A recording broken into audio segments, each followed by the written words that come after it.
выйти, увидеть и победить.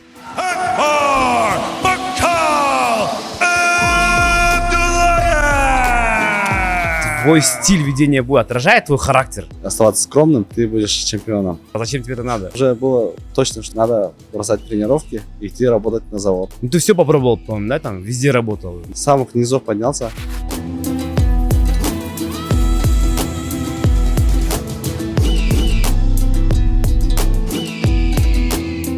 Если со стороны смотреть, ты же сам понимаешь, что это реально выглядит очень жестоко. Мысли о смерти приходят там не до боев. Ни один из них даже не приблизился к UFC. У нас просто каждый боец за себя. Все тренируются одинаково, у всех знания одинаковые. Я считаю, что здесь побеждает только намерение.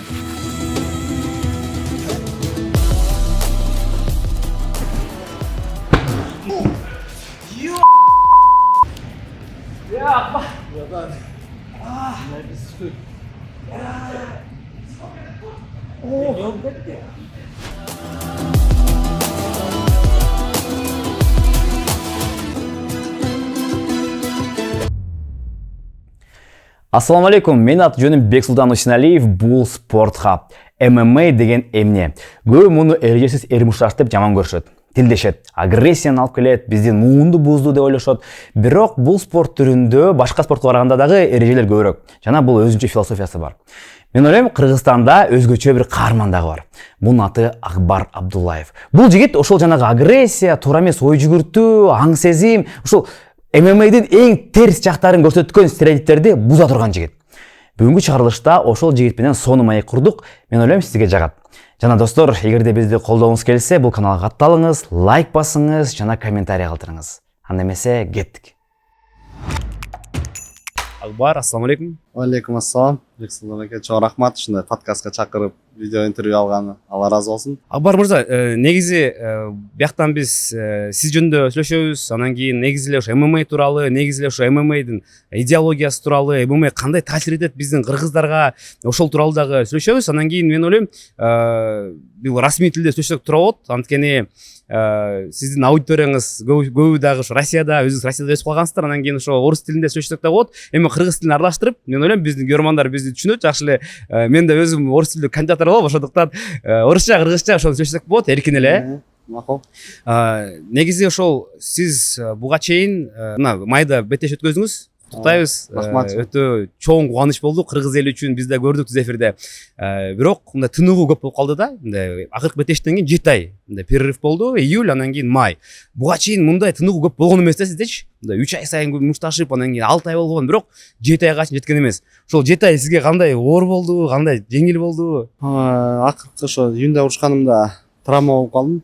Болсо 41 секунд эле бой өттү, удар деле жеген жокмун. Анан ошо кандай болсо мындай травма болуп калдым да. Ошо видеолорду көрсөңөр, ошо лоу-кик тепкенде бутуна көтөрүп алганда ошо ганистоп жактан травма болуп калып, 2 ай эшигим кайтпай, ошо больницаларга барам, МРТ кылдырам, бирок эч ким айта алган жок, ошо эмне болгонун айта албайт. 2 ай жүрдүм, андан кийин 5 ай уже жүгүрө албайм, же секире албайм скакалкада, же мындай жакшы күрөшө албайм. Обязательно борцовка менен тренировка кылып аттым. Анан кийин ошо 5 ай өткөндөн кийин уже бутум уже кичине бой берди. Секирип, жүгүрүп уже баштадым да. Анан ошого уже интенсивный тренировканы кайра возобновлять ете баштадым да. Ушу 7 ай беттештер жок, мындай кандай болду өзүңүз сизге? Травмалар спортто обязательно болот. Настрой и так эле боевой. Бул нерсе да өткөндө жашоомдо белимде грыжа болчу. Ошондо биринчи ошо травма, каттуу травма болгондо, грыжа болгондо, ошондо психологически кичине кыйын болгон. Одан кийин ошо все восстанавливается, все можно пройти. Главное сабыр кылыш керек экен.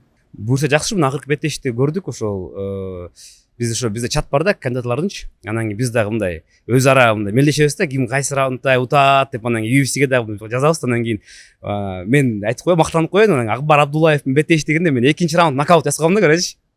Элдер 1-чи раунд кытпай, мен негедир сезгем да, ошо 1-чи раунд бирдеке болуп мындай күрөшүш мүмкүнбү, бирдеке болот, анан 2-чи раундда чүрөбөт го десем, реально 2-чи раундда нокаут болду. Негизи беттешке кандай эле план, геймплан кандай эле? Айтам постоянно то, что мен настройду 1-чи раундга койбойм, 2-чи раундга койбойм, мен обязательно 3 раундга настрой коем. Бул уже жашоодо бойлорумда өткөн да ошибкаларым, то что биринчи раундка настройду коюп аласың дагы түшүрө албасаң уже психологически мындай сынып каласың. Надломленность, да? такая? Надлом болуп калат.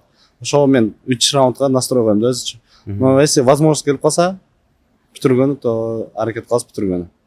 Үчүнчү бонус подряд болуп калды бул беттеште дагы. Анан кийин негизи эле ошо чатри, анан кийин ошол жактагы жанагы ONFC'нин босстору мындай кандай сага мамиле кылышат негизи ошо? Жакшы көрүп калдым эми негизи. Матчмейкер анан ошо мистер Чатри жакшы, уна постоянно Инстаграм жазып турат, мен жазып турам, ошо Личкага эле кадимки эле. Личкага жазып турат. Сен мүмкүнчүлүк мына ошо простойлуктан кетпей, ошо иншалла асманга учуп кетпе дейт да. Асманга чыксаң эле чемпион болосуң дейт. Демек ага жагат экен да ушундай жөнөкөй балдар, Ошо өзү деле менин билишим боюнча мындай самых низов поднялся Да, слышал. и добился сам всего. Ну вот в отличие от Дануаджи же есть, он наоборот как-то, он любит шоуменов, да, он поэтому развивает этих шоуменов, там, Пэдди Пимбли, там, Конор Макгрегор там начинал, да, Чак Лиддл, то есть, а Чатри, то есть, наоборот, как-то любит более скромных ребят, да? Да, он именно говорит, даже пишет то, что надо быть чуть скромным, оставаться скромным, и ты будешь чемпионом. У тебя не так много интервью, я вот одно интервью видел, моего коллеги Зиарат, салам алейкум. Но там не так много было про семью, да, и не так много было про то, какое у тебя детство было, вот про это хотелось пообщаться, потому что это очень интересно. У тебя история, ну, обычного парня из Кыргызстана, которых реально десятки тысяч, сотни тысяч, семья мигрантов уехала в Россию и там жила. Расскажи про семью, в которой ты родился, про родителей своих. Обычная семья, скажу, у нас 4 детей, 2 родителей. Они сами с США. Получается, ты какой по счету? Младший? Самый старший. Самый старший, Самый да? старший в семье. Самый старший? И 3 младших брата у меня. 3 младших, то есть 4 4 пацана, парня, да? 4 Ничего пацана. себе. Братишки, получается, как, тоже в спорте или как? Младший брат у нас разница 1,5 года. Тоже вначале тренировался, но сейчас не тренируется. А третий брат у меня в 11 классе учится, а младший самый в 7 классе. Они к спорту не особо не относятся. Им достаточно похода меня, то что в семье один спортсмен. Чисто поболеть, посмотреть, да, на твои бои. Они любят, смотрят, но не занимаются. А ты как-то пытался их приводить в спорт? Не, они сами мотивировать? пытаются, но вот сейчас, может, я их всегда мотивирую, но они стараются чуть бороться, боксировать, видят, что как я работаю, как я тренируюсь, но пока такого желания нет, чтобы сами ходили в зал, сами стремились что-то. У них другое чуть направление.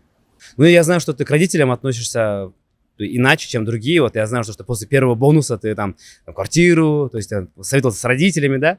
После третьего бонуса, да, если не секрет, тут тоже советовался, вместе решили, или у тебя какие-то планы уже были до этого? Нет, я все вот свои действия с родителями обсуждаю, у них спрашиваю. Хорошо. Ну смотри, по-моему, сколько? В 3 года переехали, да? В 3 года получается, родители забрали меня в Россию, в Пермский край, город Чайковский, там маленький городок, 100 тысяч населения.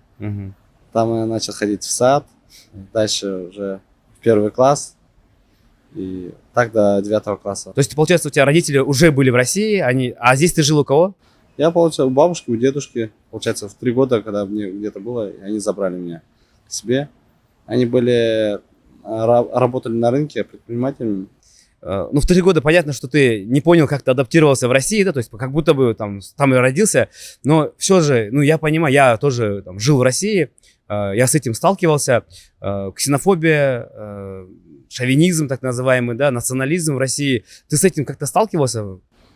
Честно скажу, вот когда я жил в Пермском крае, город Чайковский, такого вообще я не ощущал на себе. Я ощутил тогда, когда переехал в Москву. Вот тогда я сильно ощутил. То есть это правда то, что говорят, что, ну, остальная Россия, это кроме Москвы, она как-то, не знаю, как попроще, что ли? Да, она совсем другая, совсем другая. Вот Москва — это совсем другая страна. А за пределы Москвы там совсем другая страна, другие люди, менталитет другой чуть. То есть у тебя там проблемы в школе, там, с пацанами? Нет, не было такого, не было вообще, не было проблем, я не ощущал этого. И все как относились как своему, как сказать. Ты учился до 9 класса там. Я знаю, что ты пошел в армию там. Да? Расскажи о том, где ты служил. До 9 класса отучился. После пришлось нам родителям обратно переехать на родину, так как на рынке дела плохо пошли. В Кыргызстане обосноваться тяжело получилось. И год мы прожили на родине, и нам пришлось с мамой полететь в Москву, получается, полететь в Москву на Вдвоем? заработки. Да, только вдвоем. А у папы в то время, когда мы переехали на родину, у него проблемы со здоровьем были, он не мог ходить, там такая проблемы, ну, с ногами были. Какое время это? Наверное, тяжелое время было. В 2015-2016 году мы переехали, поехали на заработки в Москву. Ну, тяжело было вначале, честно. Ну, ты все попробовал, по-моему, да? Там везде работал. Да, я везде пробовал. Я переехал в Москву, и знаете, то, что удивительно было, то, что ты приезжаешь, тебя встречают там братья, ну, моим двоюродным братьям приехали, а там в комнате, допустим, 15 человек живут. И это чуть-чуть тебя сбивает. 15 человек в комнате, а в другой комнате 10 человек, допустим, живут. И в двухкомнатной квартире 20 человек живут, допустим, примерно так. И чуть-чуть сейчас чувствуешь, как сказать, реально гастарбайтером. Первая работа у меня была Макдональдс. Мы с мамой начали в Макдональдсе работать. И я там проработал где-то больше года. И после Макдональдса мне пришлось поехать в армию.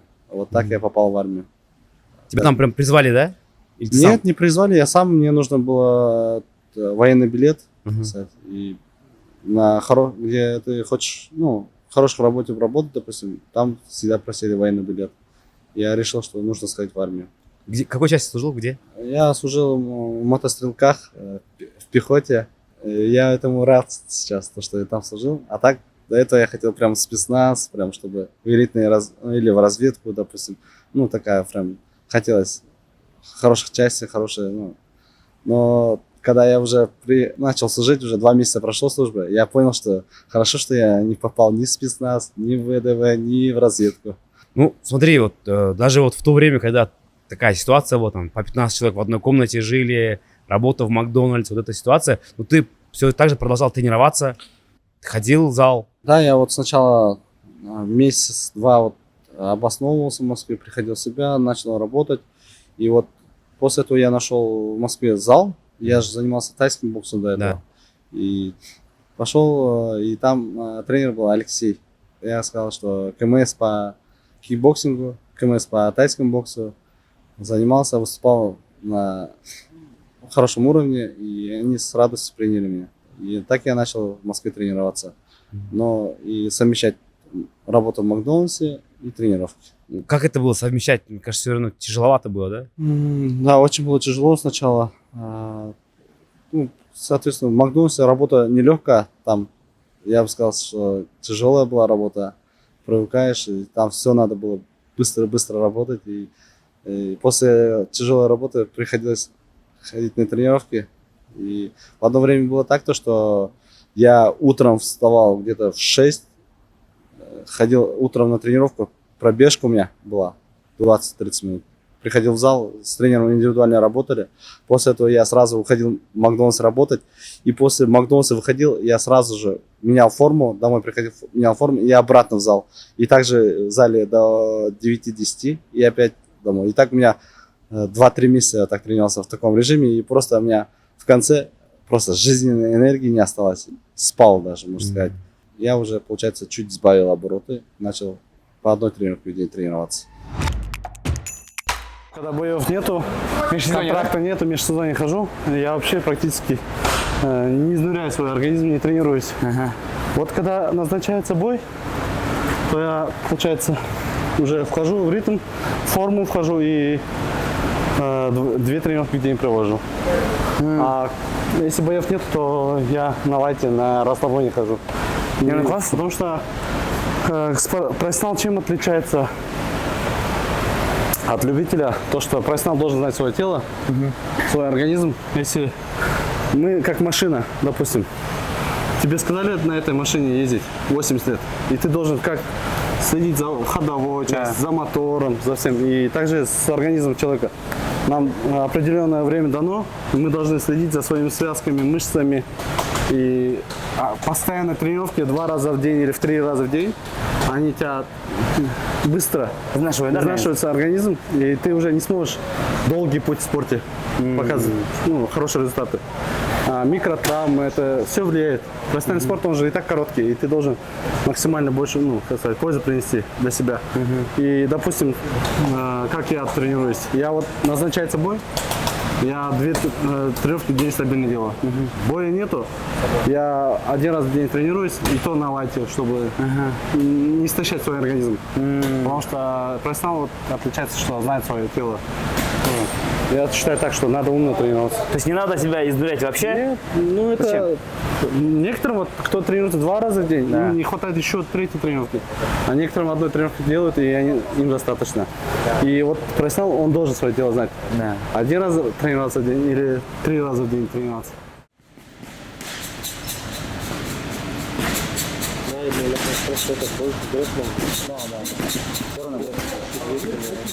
Я обязательно бинтую руки, потому что это наш хлеб. И если руками что-то случается, ты, получается, пока восстановишься, время уходит. А самый главный ресурс – это наше время. И надо беречь свои руки, бинтовать обязательно перед. Неважно, ты спаррингуешь или работаешь на мешках, обязательно бинты одевать. У нас обычно даже привыкли не то что бинты, а без щитков, без шлемов работают ребята и не щадят себя. Нужно одевать щитки, шлема, бинты, и перчатки обязательно должны быть большие, 16-унцовые, чтобы меньше травмировать и прям защита хорошо. Джеб кидаю, 1, 2, ты идешь на меня, я подсекаю переднюю ногу и открывается печень. И у меня это часто проходило. Это тайский бокс, да? Комбинация, да.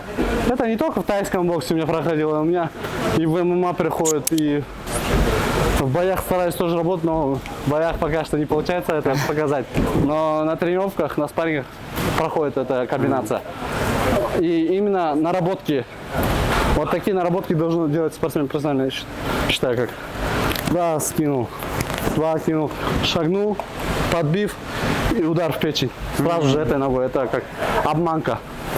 И бойцы наши должны больше разнообразия тренировать, больше отрабатывать, больше IQ работал, чтобы бойцовская.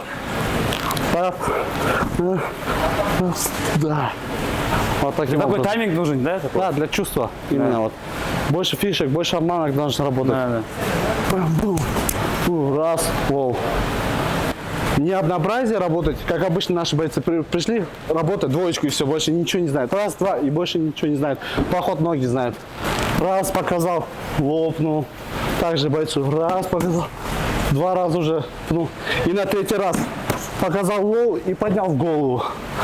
И вот именно чем отличается наша школа, СНГ и от американской, то что они вот акцент больше делают вот на тактические работы, вот на фишки больше. Стараются маневры какие-то необычные. А мы на физику, да? Да, разнообразно работают. А наши обычно привыкли, все, на силу, все. 1, 2, боковой, зашли. 1, 2, боковой ударили, там, зашли. Нету вот, чтобы думали, разнообразие, разворот какие-то. Какие вообще фильмы, какой жанр вообще любишь? На ужастики не хожу вообще. Ага. Именно фантастика, Marvel, DC. Ага. Такие фильмы люблю ходить. Именно Прикольно. жанр вот фантастика. Прикольно. И раньше, еще боевики хожу. И вот именно как меня сильно мотивировал фильмы Жан-Клод Ван Дамма, про кикбоксера, допустим, или Он Бак, про тайца, этого Джонни там, Джонни, как там, Джонни Та вроде просто, да? Да, Джонни Та. Да. И вот именно вот такие фильмы меня прям мотивировали, и, так сказать, хотелось после них сразу тренироваться. Именно особенно после в кинотеатр ходил, когда в детстве, получается. Уилл Смита сын снимался в фильме «Карате пацан». Да, вот после этого фильма, как я заряженный выходил после этого фильма. Но, видите, мотивация, она вот приходит и уходит. И, как сказать, ты вот фильм посмотрел и сразу мотивированный весь ходишь. Нам нужно, чтобы у нас была дисциплина. Дисциплина бьет класс, и стабильность нужна. В этом спорте выигрывает тот, кто стабильно тренируется, упорно. Да. И у кого терпение, вот, получается. Кто терпит и кто до конца вот, готов идти, тот и выигрывает в этом спорте. Но я еще раз говорю, то, что все, что мы делаем, это надо с умом. Акбар, ты как давно играешь? Ну, я с детства, получается, мы в школе везде играли. Ты все-таки сумел перейти из этого, с КС 1.6 на CSGO? Да, мы не сразу, конечно, но вначале не нравилось, потом уже началось нравиться. Я вообще люблю вот с друзьями, постоянно играем в КС 1.6 здесь. С Саматом, с ребятами вот здесь. Ага. Зарубаемся 5 на 5, 3 на 3. И в Москве также 5 на 5 постоянно часто играли мы. Хорош. У нас, как сказать, мы по-своему так расслабляемся. Обычно ребята спрашивают, как вы отдыхаете. Ага. И я говорю, вот, одно из любимых занятий вот играть в бильярд и играть в КС. Что лучше играешь, бильярд или КС, кстати? Я бы сказал, что я лучше играю в бильярд. Лучше играю. Прям, я слышал, свой ки есть даже, да? Да, у меня свои ки есть. Гаси. У кого свой ки есть, точно хорошо играет. Ух, блин, 21.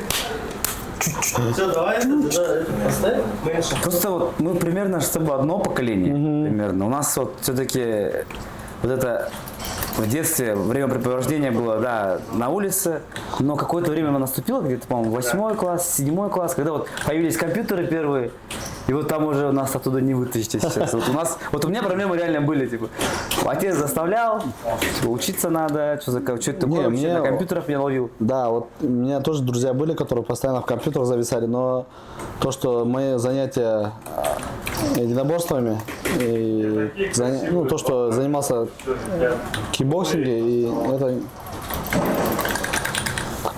в компьютерах я особо не зависал. Благодаря то, что спорту, наверное, то, что из-за этого у меня, видишь, увлечения другие были, и было что чем заняться. Ну, вот твоя карьера, получается, как любительская была. Тайский бокс, кикбоксинг, ты еще по боксу выступал. И вот 2020 год – это время, когда ты сделал первый шаг в ММА, да? Я так понимаю, что это было вынуждено, да, все-таки, и связано ли с пандемией коронавируса? Я после армии приехал после армии и начал, получается, после армии встречаться с девушкой, и все хорошо. И я решил, что надо жениться. Я на ней женился. И после этого уже, как сказать, ответственность совсем другая. Я занимался тайским боксом, кикбоксингом профессионально. Я с 18 лет в тайском боксе начал выступать. Первые профессиональные бои. И получается, у меня рекорд тогда был 2-0 по тайскому боксу или 3-0 был. И уже женат, получается. А у меня стабильного заработка нету. Я нигде не работал. Жена в то время, невестка, она помогала вначале мне, обеспечивала чуть финансово. Мы снимали квартиру, она чуть помогала, ну, работала, получается. Я старался не оставлять тренировки и совместно искал работу. Почему? Потому что у нас принято, чтобы как может жена работать и обеспечить мужа. Типа, у тебя есть здоровье, у тебя есть руки, ты должен работать и обеспечить, наоборот, жену у нас. Менталитет такой. И мне пришлось, как сказать, чуть стараться искать работу, именно совмещать с тренировками. А такую работу тяжело, когда тренировки совмещаешь с работой, получается, по графику. Кто знает, в Москве вот Рено завод, это большой вот на Волгоградском проспекте. Я там работал сварщиком ночью. И утром тренировался, днем спал. И так у меня вот ночью работал, утром тренировался, днем спал. И в один момент тренер говорит: Акбар, ты слабо тренируешься, а у меня энергии не хватает, я ночью работаю, получается, на заводе. И мне тренер подходит, говорит: Акбар, надо бросать работу, говорит, и тренироваться. Или бросать тренировки и работать идти. Надо в жизни выбирать приоритеты, так сказать. А тут у меня семья, получается, жена, и она уже в положении. Я работаю на заводе, как-то надо кормить себя, квартплату платить. И тут уже было точно, что надо бросать тренировки и идти работать на завод. И так я выбрал, что... даже не выбрал, а сама судьба решила, что тренировки по тайскому боксу сейчас уже откладываются. нужно зарабатывать деньги, обеспечить семью. Я до этого подумал, что переходить в ММА, но прям такого резкого шага не было у меня. Но была просто цель по тайскому боксу выступать. Попробуй себя, я решил для себя, давай попробую я в ММА.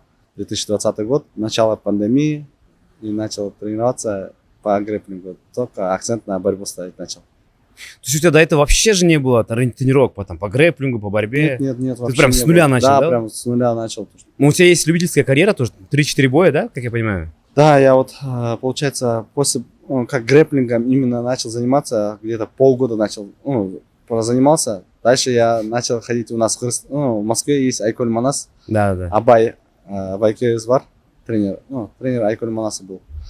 Сейчас Абай Тим. И вот я к нему начал на тренировки ходить, а у него было именно ММА. И вот первые соревнования были так, то что я походил 2 месяца к нему, и турнир просто проводился Айкуль Манас, именно любительский турнир.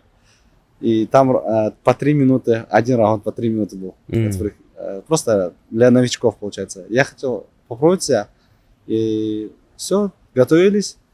Было так, то, что первый мой дебютный бой получился проигрышем. Первый сразу, да? Да, прям первый я проиграл. Как проиграл, кстати? Получается, как соперник вышел, и он прям без удара сразу же проход ноги зашел. Ну, он знал, что я уже ударник, и у меня сильная стойка. И, как сказать, он зашел в ноги, я схватил его шею и начал гильотину тянуть. И он, получается, тейкдаун сделал, но я не отпускал шею. И в этот момент просто он выбирается, и я сразу встаю в стойку. И опять только хочу ударить, и он опять заходит в ноги. Я уже стараюсь защититься, но не получается защититься. Я обхватываю шею опять, и опять тяну гильотину, но он опять не отдает. И я понимаю, что гильотину сейчас я не смогу задушить. Я отпускаю его, толкаю, встаю на ноги и начинаю только бить, и время заканчивается.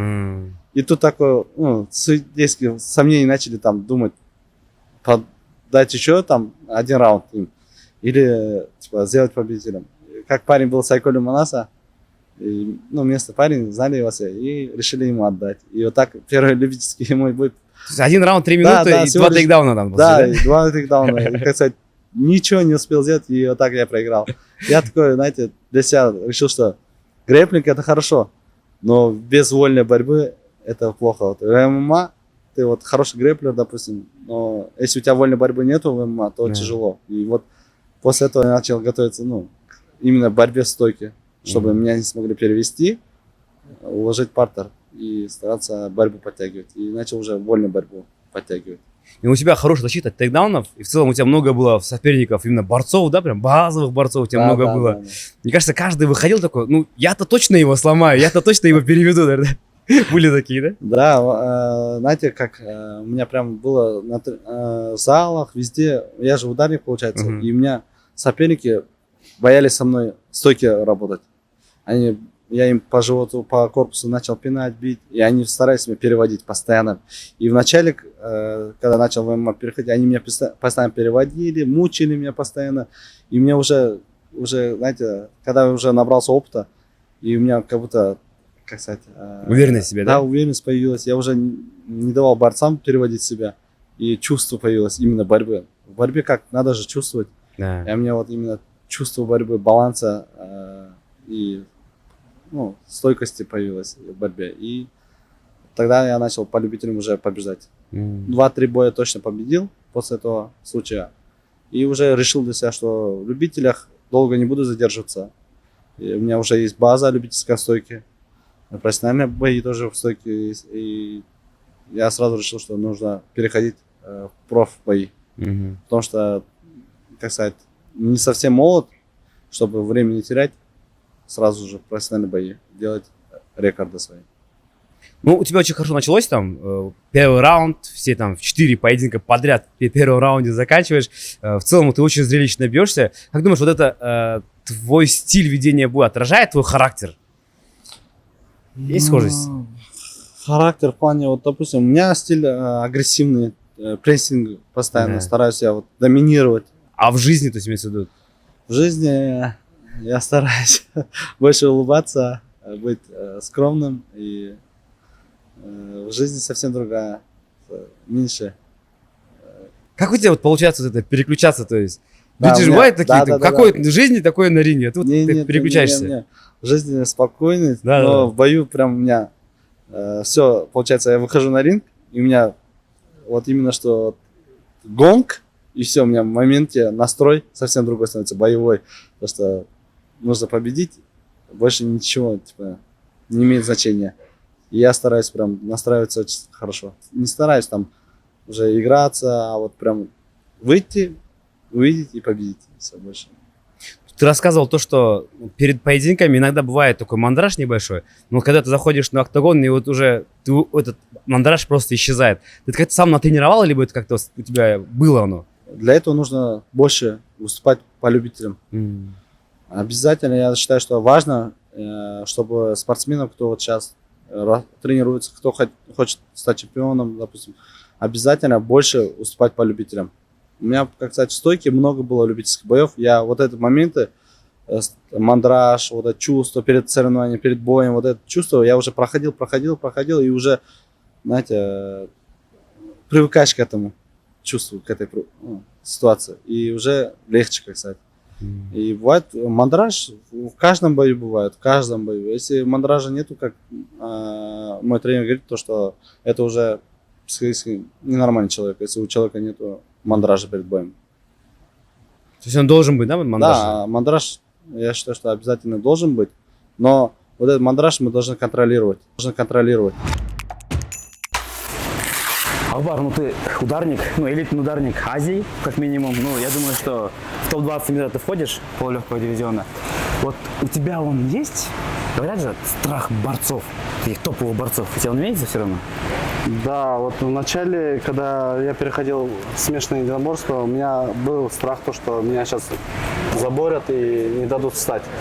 Но когда я начал уже по любителям выступать по ММА, я уже понял, что без борьбы никуда. И начал сам в спаррингах и с борцами чаще вставать в парах, получается, отработки больше делать с борцами. И вот этот именно, знаете, то, что против антиборца уже начал защита у меня вырабатываться. И уже не боюсь.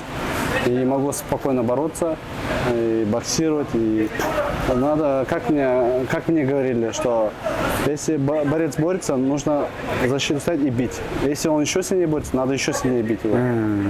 Моя тактика такая, то, что против борцов только надо бить. Больше ничего. Ну ты все равно не боюсь борцов. С борцами, если нету. Ну, как сказать, видите, мы же из Кыргызстана, у нас борьба в крови. Все равно в крови, И да? Мы даже не то, что на улице стоим с друзьями, везде стоим мы. начинаем вот это. Начинаем, да, вот это то, что борьба, постоянно, обхваты.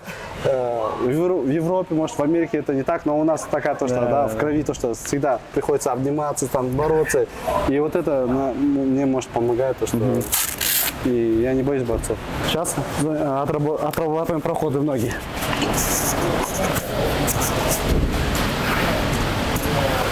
Вместе с ударами. Потому что мы не борцы, мы смешанные, нам нужно все вместе работать. Удар, пошел, забрал. То есть тупо проход в ноги не годится, только с ударом, да? Потому что привыкаешь. И мы должны чувствовать дистанцию, тайминг именно. И это вот работа на руках. Показал руками, прошел ноги, спину забрал. И вот именно все у нас. Многие наши бойцы мало работают у сетки и не знают, как работать. И это важно.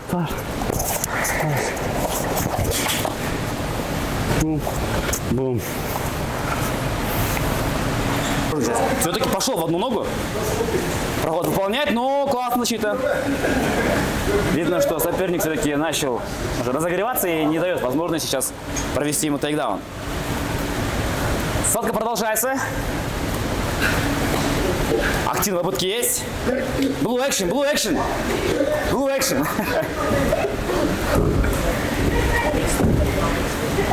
Да, неплохо сейчас.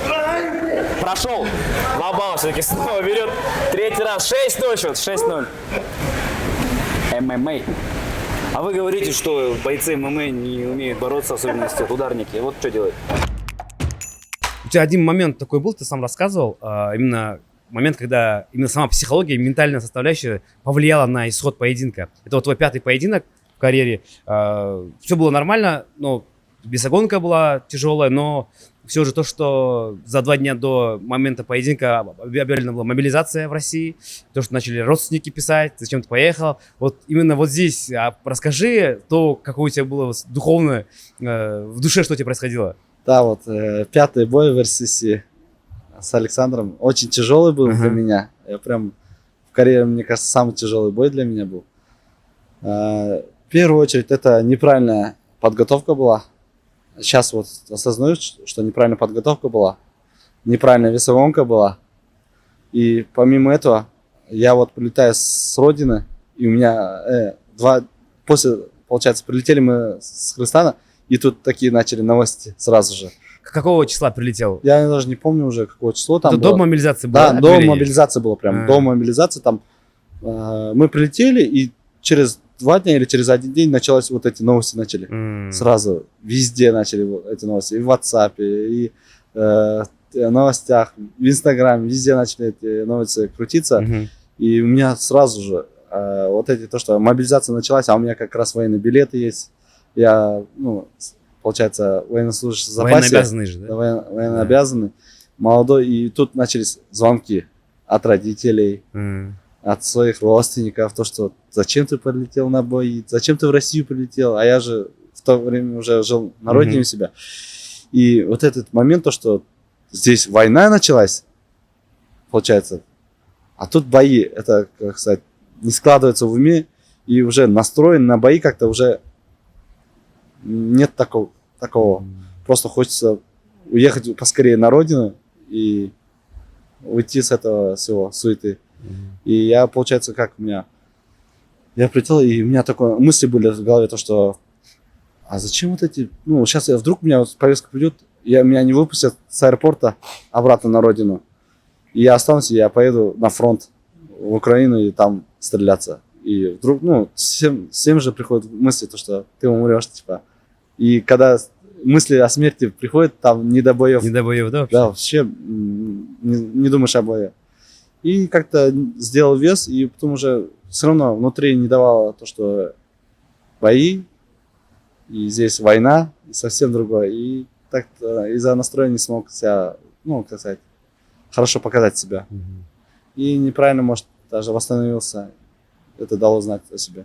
Как ты вообще на это отреагировал? Потому что это весь мир в тот момент был в ужасе, да? А ты как человек, который жил там долгое время, всю жизнь почти в России. Я вообще никак не реагировал, я вообще против войны и всего этого. Я стараюсь за мир лучше и не хотел бы участвовать в этом. И решил, что это неправильно для меня. И хотел уехать поскорее к себе на родину. У тебя знакомые есть, вот ребята, ты же там учился, которые поехали на войну? Да, были знакомые, и я даже слышал, что своих офицеров, которые служили, они погибли прям в Украине. И было печально это слышать. Это ужасно, конечно, да. Если про спорт, после вот этих событий там ты выигрываешь все-таки этот поединок, он был сложный, 5-й бой, да, но все-таки ты выиграл на характере, но дальше у тебя снова серия из всех поединков, которые там в первом раунде. В какой момент ты начал понимать то, что сейчас нужно начать двигаться в сторону Запада, либо Востока, варианты какие-то начали появляться, потому что ты бился и в РСС, там, и в FFC там в России бился. Когда ты начал об этом задумываться уже? Вообще план. Что ты вырос, может быть, в каком-то плане. Да, вот 5-й бой сделал, и у меня вот мысли были, я ждал вообще контракта с РСС, продолжение, чтобы были. Получается, у РСС была команда своя, Архангел Михаил, и я рассчитывал, что они возьмут к себе на контракт, и я у них буду постоянно выступать в РСС, и видел свою карьеру в РСС виделся я. Там проявить себя, там быть чемпионом у них в организации. И дальше уже от этого отталкиваясь, я уже сильно не планировал далеко. Или в UFC, там, в NFC, я пока не задумался, не в ACA.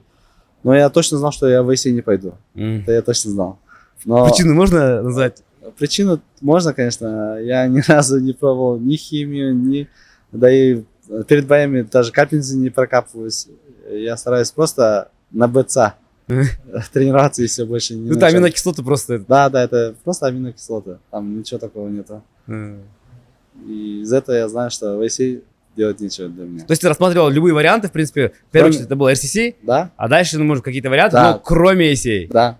И рассматривал варианты, получается, вот Brave организацию Мгм. рассматривал и OAR, получается. Были какие-то предложения оттуда с Brave, там, с UA? Нет, пока не было. Вот я ждал только предложений с RCC, получается. И у меня планы были RCC. Но по воле Всевышнего, видите, как то, что возможность появилась выступить на Гран-при в Кыргызстане. Да. И в Гран-при в Кыргызстане тренер попросил выступить. И говорю, давайте попробуем, рискнем. И рискуя, выступили в Гран-при. Когда ты здесь выступил, я помню это, да, ты уже такой, ну, достаточно ты хорошей звездой уже был, да, для нашего локального ММА, Да. скажем так, да, многие понимали, вот парень с нулем приехал, и я знаю то, что многие не хотели особо видеть тебя здесь, даже тренеры понимали, что тут какой-то мисс-матч будет в каждом поединке. Как ребята относились к этому, подходили ли к тебе, ну, Ахбар, зачем тебе это надо? Было такое? Да, было такое в начале, когда тренер объявил, что я буду тоже участвовать в Гран-при. Мгм. Ребята сразу же, кто остался в моей сетке, они начали отпрыгивать на другую сетку Мгм. напротив. И 3 соперника отказались от меня Мгм. против. Ну и я считался фаворитом этого Гран-при. Всем ясно было. И, как сказать, ну, было много, как сказать, просьб, что зачем тебе нужно, у тебя другой уровень. Но, как сказать, с тренером решили, что нам нужно выступить в этом Гран-при, и мы выступили в нем. Ну да, мы знаем, что там дальше было, конечно, там даже в финал соперник твой не вышел, Да, да. это очень хорошее решение было для него. И я думаю, что правильно сделал. Дальше, что было, мы знаем. Это One, это 3-0 в One FC. Это уже топ-5 своего дивизиона. Я понимаю, что, возможно, уже следующий поединок, возможно, будет за пояс. Есть какие-то вероятности этого? Да, с менеджером мы общались, и он говорит, даже то, что, возможно, могут дать следующий бой за пояс, но, скорее всего, еще дадут одного соперника, и уже после одного соперника дадут. Из топ-5, да, именно? Да, именно из топ-5. М. Но сейчас организация думают, решают, анализируют, и, как сказать, после этого, ну, нам еще не объявили соперника, но они сейчас Дата есть? должны дать. Но матчмейкером мы общались после турнира, он говорит, вроде на август. Август, да? На август турнир должны дать нам бой, и после этого уже на осень. У тебя же первый бой должен быть с Фреймановым вроде, Да, да? Илья Фрейман. Да, не состоялся он. А вот Да. снова этот поединок, если сделать. Да, возможно, могут сделать сейчас вот Да. с ним поединок, и уже дальше за пояс. За могут пояс дать. уже, да? Возможно, возможно, так может быть.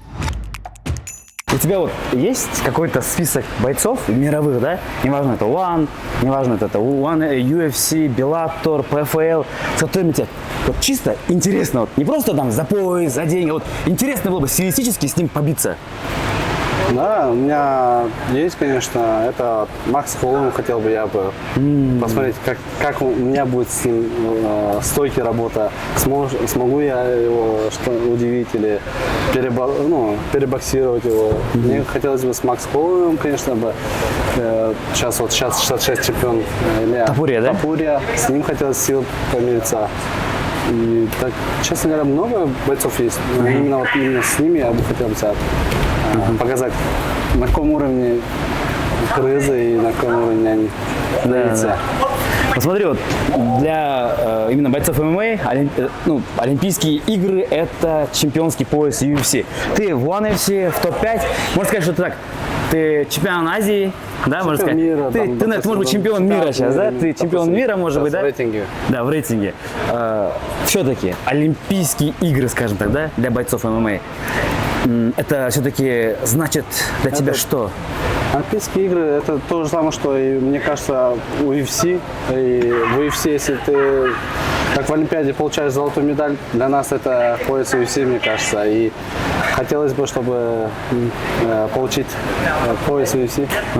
Вот Хабиб, он говорит, взять золотую медаль в вольной борьбе тяжелее, чем взять золото ну, или там пояс в UFC. Согласен с этим? Не согласен с этим, потому что я думаю, что в UFC тяжелее, и конкуренция сильнее, туда тяжелее попасть, и много усилий. Там, видите, в вольной борьбе это, я согласен, тяжело, упорный труд, но смешанное единоборство, это разнообразие, это сейчас, тем более, на данном моменте ММА, он вырос. И сейчас борцы стали ударниками, ударники борцами стали, и сейчас уровень ММА очень сильно вырос. Это по сравнению, когда дрались Емельяненко, допустим, вот, сейчас другой уровень стал. И я думаю, что пояс UFC тяжелее будет, ну, чем Олимпийские игры. Я считаю так. Хорошо. Давайте поговорим про ММА в целом, да, про то, как ММА влияет на общество, на людей, потому что есть разные мнения, да. Я лично фанат ММА, но я очень много встречал людей, которые негативно относятся к ММА, говорят о том, что это слишком жестокий спорт. У нас там в детстве никогда не били лежачих людей, такого нет, жестокость, кровь. Господи, ну на самом деле, если со стороны посмотреть, ты же сам понимаешь, что это реально выглядит очень жестоко. Да. Да, и вот к этим людям как ты относишься и что ты им говоришь? И сказал бы людям, которые говорят, ММА разрушает психику молодежи, ММА разрушает психики людей. Да, и сам, когда я сам выступал по кикбоксингу, я первый раз приехал на турнир в Москве, проводился турнир ВФ. Меня туда пригласили, я просто с другом пошел, и я увидел, когда ММА, там ребята совсем другие, прям, мне казалось, что нереально сильные они, прям, нереально такие, прям, энергия, у них тестостерон, как прям, бушует, и такие эмоции, я просто в шоке был, для меня это тоже был шок чуть, я не понимал, как они там вот так дерутся, как они проходы ноги заходят, там прям, как, что за страсти там, и, как сказать, это сначала дико было для меня, но когда начал уже сам заниматься, для меня это стало, это искусством стало для меня. ММА, можно сказать, это искусство, это не бои, это спорт, но для меня это искусство, считаю, что нужно там показывать красоту, Да. что ты можешь, вот, выходит человек против тебя, и ты должен обыграть его, ты должен быть сильнее его, ты должен свои навыки показать и показать красоту, показать. Для меня вот это искусство, считаю, ММА. А тем людям, которые считают, что это разрушает психику людей, что ты можешь сказать? Нет, не разрушает, ребят. Надо, я думаю, что это тоже как и бокс, и кикбоксинг, и как борьба. Это тоже как вид спорта, считаю. Просто все, что...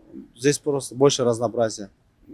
Просто я считаю, что вот эти люди, и вот такое мнение появилось недавно, с появлением вообще в медиапространстве такого явления, как поп-ММА, и, ну, хардкора, родоначальника этого всего, и поп-ММА, которые, ну, лично для меня все-таки показывают негативную сторону этого всего, да? Как ты относишься вот к этому явлению названием поп-ММА? Поп-ММА это вот недавно появилось, и в начале карьеры тоже у меня были предложения в поп-ММА, в хардкор тоже выступить в кулачке. Были, да? Да, были предложения, но я из-за того, что там мало платят, и не было интереса именно в кулачке, то что это как-то жестко, считаю, что в кулаках без борьбы прям дубасить по друг другу, это жестко. И не стал выступать. Так, по ММА, видите, чуть-чуть переходит границы. Я считаю, что не должно быть. Я думаю, что во всем есть свой, ну, баланс в жизни должен быть. И вот они чуть-чуть переходят границы. И не только я говорю, это вот многие большие звезды ММА рассказывают, вот, что поп ММА, это я вообще категорически отношусь к ним. И Ивлоев, как Арман Саркян, допустим, и Раисов, это дают знать, что это совсем не годится для людей и бойцов. Я считаю, что это не то направление, куда надо идти. Я просто, ну, видел одно видео, где там, как его, Хейбайти, ну, хабибский дагестанец, в какой-то момент из октагона он начал кричать на Петра Яна и начал говорить: да, я подеремся. Я же понятно, что сделает Петр Ян с Хейбайти, да, и что это разные абсолютно уровни, да, но, к сожалению, для обычных людей, которые не разбираются в том, что вот это по ММА, это другое, ММА обычно это другое, для них это одно и то же. Это одна та же каша, это одна ММА. И вот эти люди показывают ведь этим людям то, что это ММА. Лицо ММА, это сейчас по ММА стало.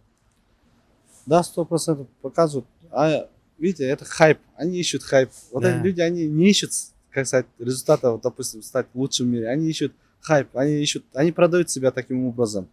И вот за счет этого и они продвигают себя, за счет хайпа. За то, что нужно продать себя. А это не стоит этих денег, я считаю, что так вести себя. Это неправильно. И у меня другое мнение вообще про хайп. Ну просто я к тому, что вот классно, как наши парни сейчас ассоциируют наших парней с правильным, с позитивным ММА, с позитивным спортом, с правильным спортом, да, без негатива.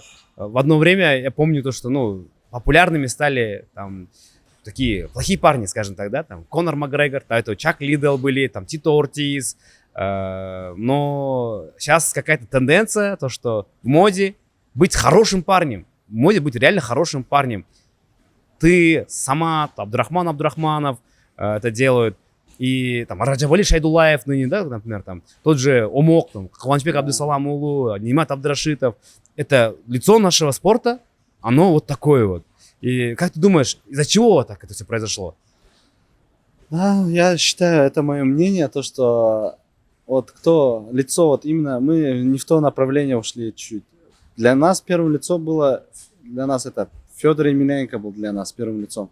Скромный, выходил в ринг, делал свою работу и выходил. И был скромен всегда, не поднимал нос, не показывал хайпа, ничего не делал. Сейчас бойцы, которые показывают, им что вот не хватает? Им внимания не хватает. У них, как сказать, бойцовского арсенала не хватает. Я считаю, что и навыков не хватает. А если не хватает навыков в ММА, что им нужно делать? Им нужно показывать себя, внимание проявлять. А вот кто на топе дерется, на уровне дерутся, им не нужны вот эти хайпы, не нужны внимание. Тема то, что из этого я думаю, что не хватает внимания бойцам и навыков своих, и они за счет этого и компенсируют своими словами, там, агрессией. Да. Я считаю, что вот так, мое мнение. Ну, такой яркий пример — это Хабиб Нурмагомедов. Он шел с нулем без поражений, но помнишь, когда еще до Элла Квинты не было понятно, когда у него будет пояс, когда он до пояса дойдет. И вот когда на одном турнире они дрались, там, Эдди Альварес против Конора Макгрегора и Хабиб, не знаю, против кого он дрался, да, и он тогда после интервью сказал: дайте мне ваше этого курицу ваше, чикин, да, говорит, да. У нас в России 150 миллионов человек, да. Это crazy то, что вы даете ему за пояс. То есть вот это слово дало буст такой развитию и популяризации Хабиба Нурмагомедова. Да. Да, даже такие люди, им приходится говорить, получается, да? Да, считаю, что Хабиб — это большая личность, это большой пример для нас. Но видите, Хабиб, когда дрался до Яквинты, до Майкла Джонсона, да? Майкла Джонсона, он же, как сказать, многим людям не интересен. Он был интересен только кто разбирается в ММА, кто следит за ММА. И, мало интереса к нему было. И работа произошла, то, что, мне кажется, UFC сами начали работать с ним. Говорить то, что нужно раскачивать бои, нужно разговаривать. И за счет этого и он начал пиариться. И само у Хабиба другая чуть, другая, как сказать, профессиональная карьера была. То, что всем было интересно. Вообще сам Хабиб был интересен, то, что интрига была, то, что у него нолик, и все ждали, когда, может, он проиграет, допустим. Что он сделает с этим ударником, какая стилистическая, как сказать, бои были такие, то, что ждали, что вот справится Хабиб с такой ударкой, с этим ударником, допустим. Всем было интересно, вот.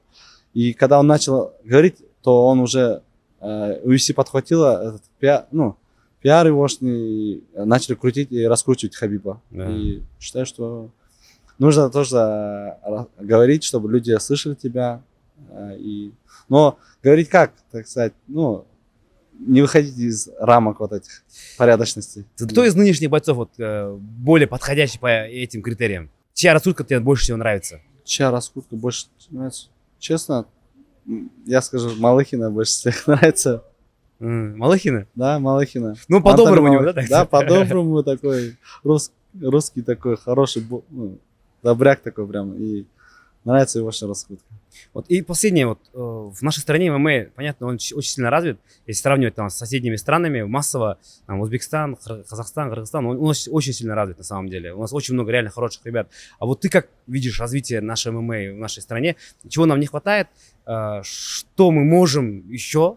Какой потенциал ты видишь? Для ММА я считаю, что у нас не хватает менеджмента. Да, у нас, я считаю, что у нас нету менеджеров вообще практически. Я вот не знаю, вот почему я думаю, что у нас не идет развитие.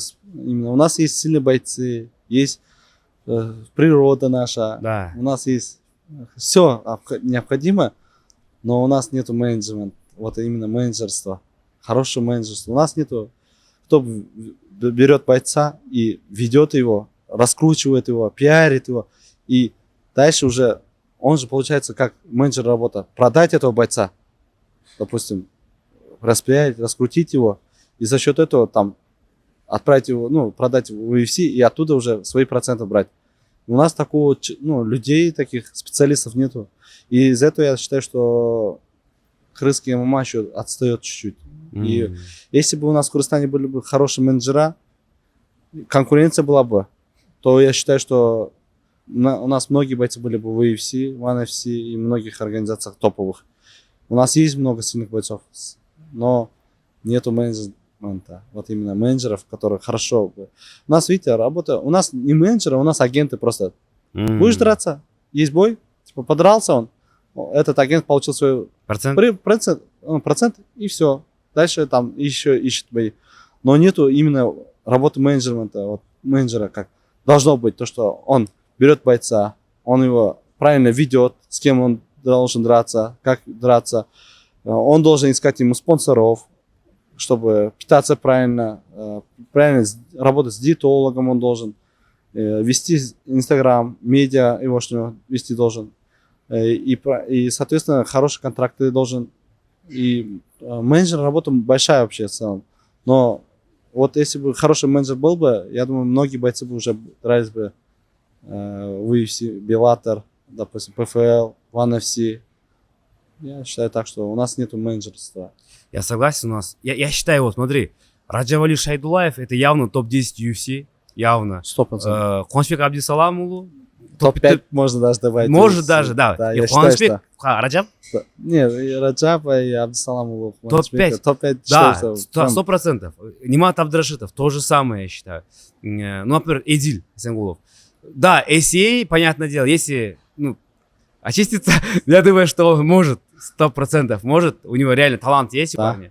Я считаю, что вот, это реально претенденты на то, чтобы быть в UFC, если с правильным менеджментом. Я не понимал, смотри, вот, Ихлас, почему у ребят не получается взять сейчас визу? Там Адлет Нурматов, Раджабали Шайдулаев, Куанышбек Абдисаламулу, Нимат Абдрашитов. 4 топ-бойца UFC, реально, потенциально.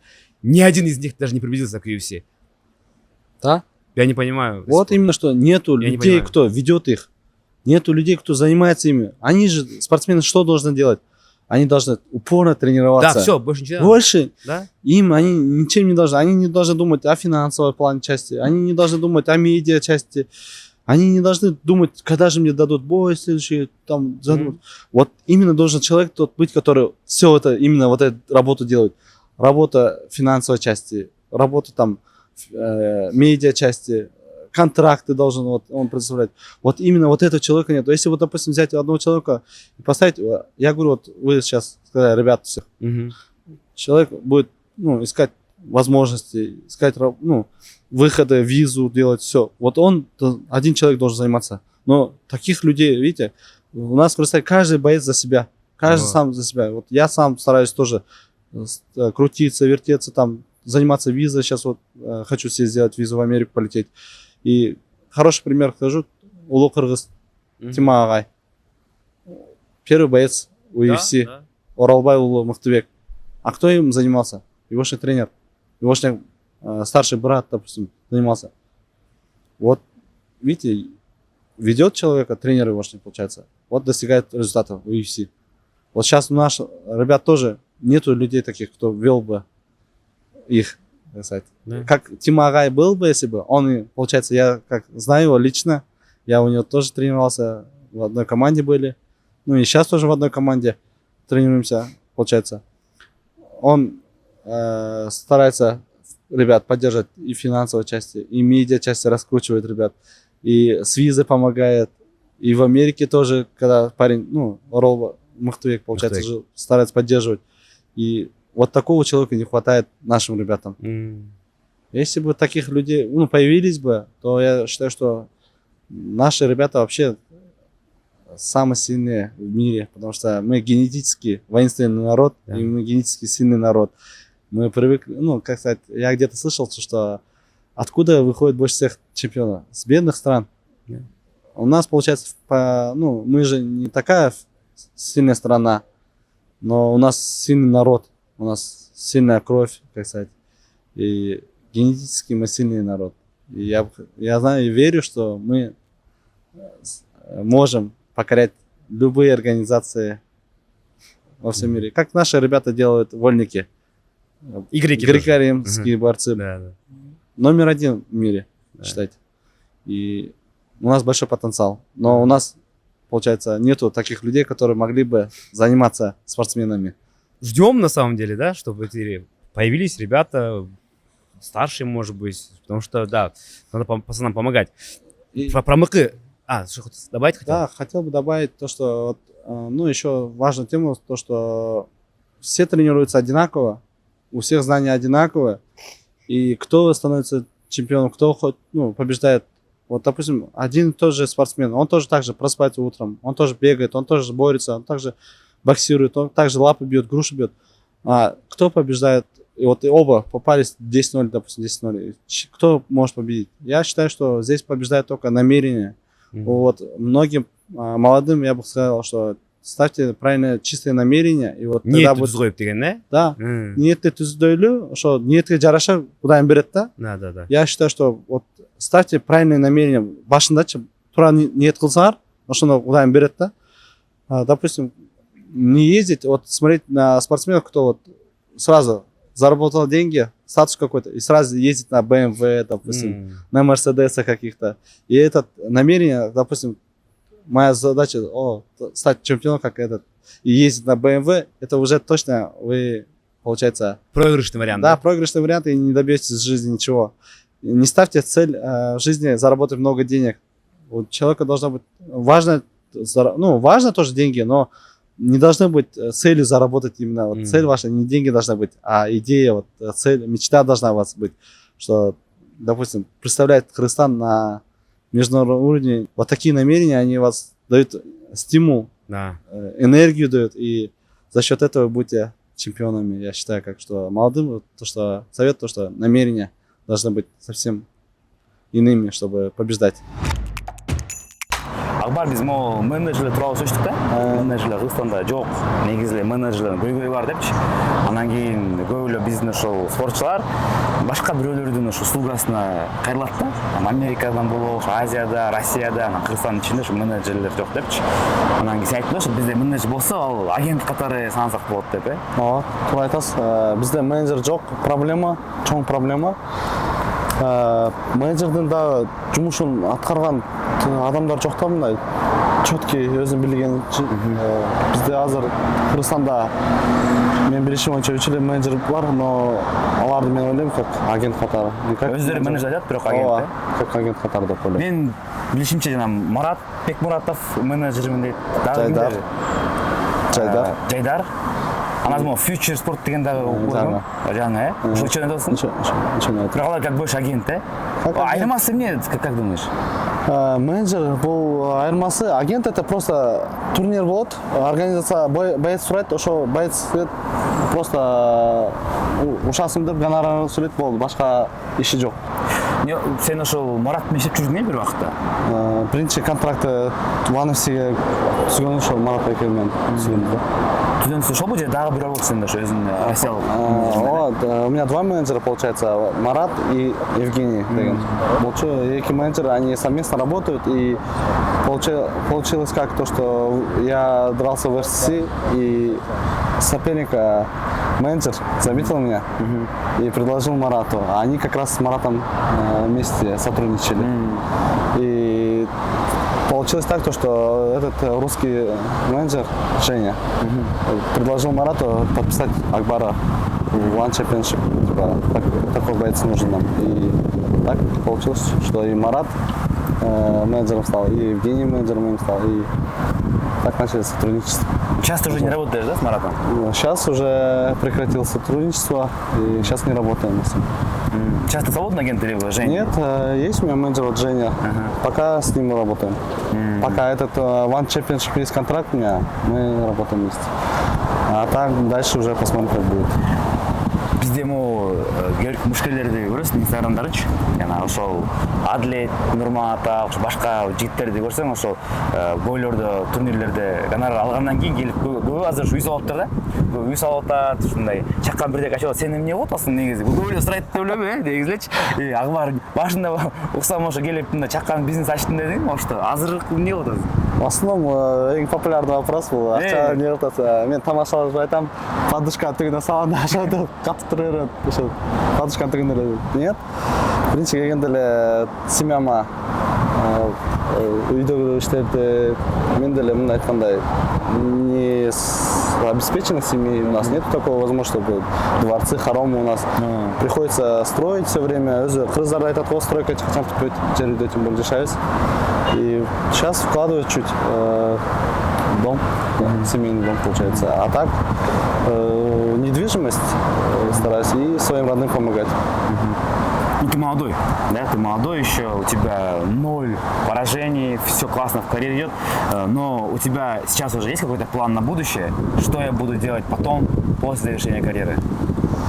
Да, сейчас вот у меня задача, получается, ну, цель моя, сделать себе имя и дальше, может, как сказать, во благо народу работать, приносить пользу своему народу, допустим, в спорткомитете где-нибудь проявить себя, или Министерство спорта, туризма, представлять Кыргызстан на международной арене, продвигать бойцов. Или, может, планы были вообще, может, самому тоже стать менеджером, продвигать бойцов, помогать им, чтобы они представляли достойно нашу страну. То есть это либо госслужба, либо стать менеджером, да? Да, все верно. Мне кажется, менеджером было бы, мне кажется, чуть получше, потому что у тебя есть связи, и дай бог, если ты за океан отправишься, то там связи наработаешь и нашим парням. Да, вот. Ну, во-первых, это выгоднее, чем госслужба, если что. Если ты не знал, в госслужбе не так много платят, как в менеджере. Да, здесь дело не в деньгах, здесь дело то, что быть полезным своему народу и людям, приносить пользу, а здесь не в деньгах вообще речь идет. И заниматься любимым делом нужно. И менеджер, то, что я сам в этой, получается, сфере и сам изнутри все знаю, и мне, думаю, легче будет продвигать бойцов, помогать им, и знаю, в какие стороны, куда идти, куда направление показывать.